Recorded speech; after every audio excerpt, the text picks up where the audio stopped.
Debi Silber, the Mojo Coach. So you know I talk a lot about stress and how stress creates aging, weight gain, illness, and disease. And yes, that's the case with prolonged, chronic, unmanaged stress. That's when we ignite that stress response and adrenaline and cortisol are just pumped through our system continuously, and that's when all those problems happen.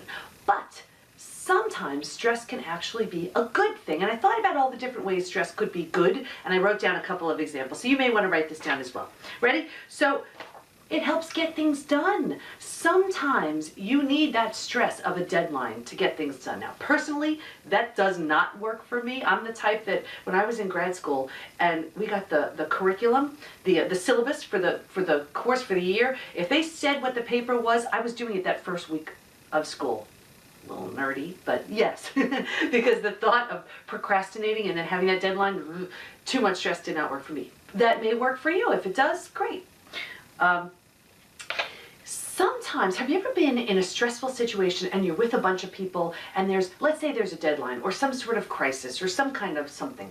Did you notice how it's during times like that that you really bond with those people? You've had an experience with those people that other people just don't get. They don't understand.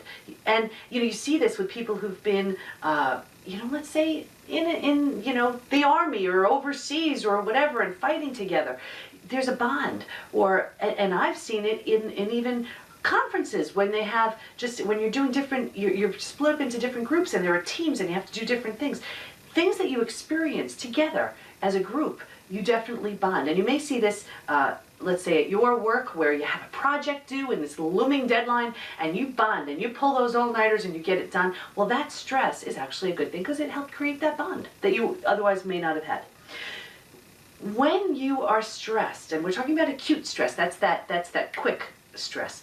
Chronic is the prolonged, acute is that immediate one.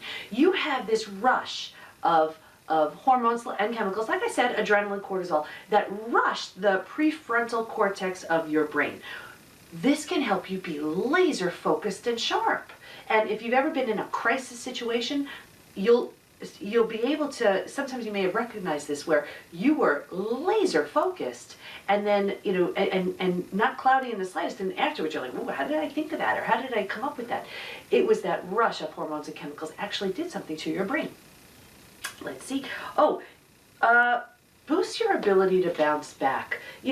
When you've been in a stressful situation and you see how you were able to handle it, you see how resilient you are and how strong you are, and that actually encourages you. That builds your confidence. That builds your confidence. And this way, when something similar may happen again in the future, you can reflect back on that and say, oh yeah, I handled that really well. I know how to do that. I know I'm able to do that. I know I'm able to handle situations like that. And you have that strength and that courage to know that if it comes up again or something similar comes up again, I know that I can handle that. And that never would have happened if you didn't have that stressful situation in the first place. So sometimes we kind of need to be put to the test with something to really see how resilient, how strong, and how courageous we really are. So yes, while prolonged, chronic, unmanaged stress is a bad thing and is bad for your health,